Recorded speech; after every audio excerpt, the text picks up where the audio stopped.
Doncs nosaltres el que fem és ajudar a que totes les persones puguin tenir accés a la informació. Llavors, facilitem, per imaginar-nos, un contracte que té unes informacions que són bastant difícils, la primera vegada que t'enfrentes a un contracte, llavors facilitem que aquesta informació sigui comprensible. Llavors, com ho fem? Ho fem explicant amb el llenguatge clar, que llavors aquests tecnicismes els passem amb un llenguatge molt més, diguem, apropat a la població, o també anem a una altra, a la lectura fàcil, i que ja hi ha persones que tinguin, per exemple, discapacitat intel·lectual o persones que són nouvingudes. Llavors, els ajudem a fer aquest text, adaptar-lo amb un contingut molt més amè i que ells puguin seguir i puguin comprendre. Llavors, el que fem amb altres maneres és, si la persona necessita també aquest contingut, per exemple, en text, el passem a imatge.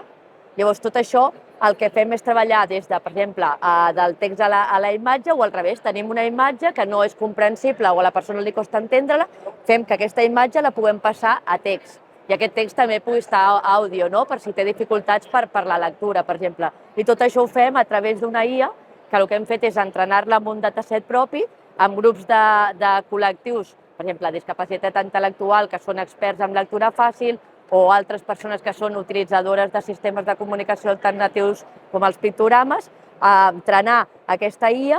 perquè es nutreixi de tot aquest coneixement i doni les respostes per anar-les fent la personalització,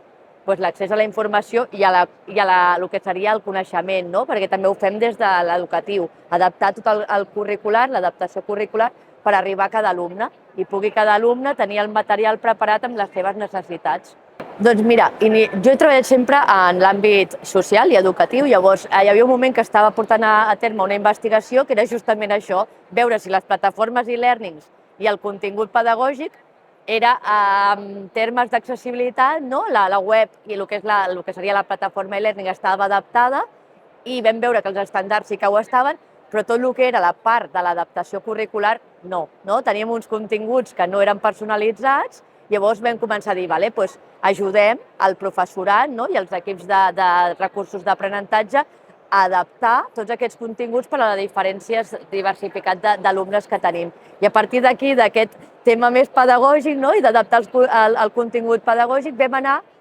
cap a la banca, cap al govern, diguem, el que és l'administració, a tots els temes administratius o als temes legals, o fins i tot les farmacèutiques i el camp hospitalari, o tot el que seria salut, per fer que la comunicació s'adequés a les diferents persones i sobretot tinguéssim la comprensió del que ens estan explicant o del que estem llegint i saber certament allò que afirmem, allò que ens informen, quin diagnòstic tenim i quin tractament hem de seguir. Llavors vam anar com abarcant diferents àmbits on, òbviament, el dret a la informació és bàsic.